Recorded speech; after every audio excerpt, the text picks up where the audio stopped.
So hello guys, welcome to my mini vlog. আজি হ'ল day 5 of my 30-day vlogging challenge.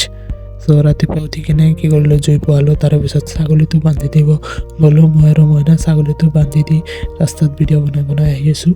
আৰু এয়া মোৰ ভণ্টি আগে আগে যাই আছে, মোক মানে ৰাস্তা দেখাই যাই আছে। তাৰপিছত ঘৰত আহি কিনে ভাত চাত খাই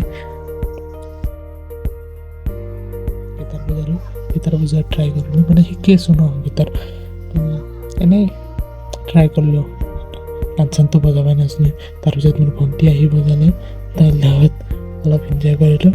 তাৰপিছত সেনেকৈ বজাই থাকোঁতে বহুত টাইম পাৰ হৈ গ'ল। তাৰপিছত মই নোটছখিনি চালোঁ, মানে থিয়ৰী ক্লাছৰ গীটাৰ থিয়ৰী ক্লাছৰ নোটছখিনি বনাইছিলোঁ। তাৰপিছত গীটাৰ বজাই উঠি কিনে দোকানত গ'লোঁ। দোকানত যাই কিনে তেৰে মেৰে খাই আছোঁ আৰু দোকান কৰি আছোঁ। তাৰপিছত গধূলা এনেকৈ থাকি গধূলা ক্ৰিকেট খেলিব গ'লোঁ। আমি সকলোৱে ক্ৰিকেট খেলি আছোঁ ইয়াতে। আজিৰ কাৰণে এইখিনিয়ে, বাই গুড বাই। আৰু চবকে ধন্যবাদ মোক ইমান ছাপোৰ্ট কৰাৰ কাৰণে। নাজানো কি কৰি আছোঁ মই।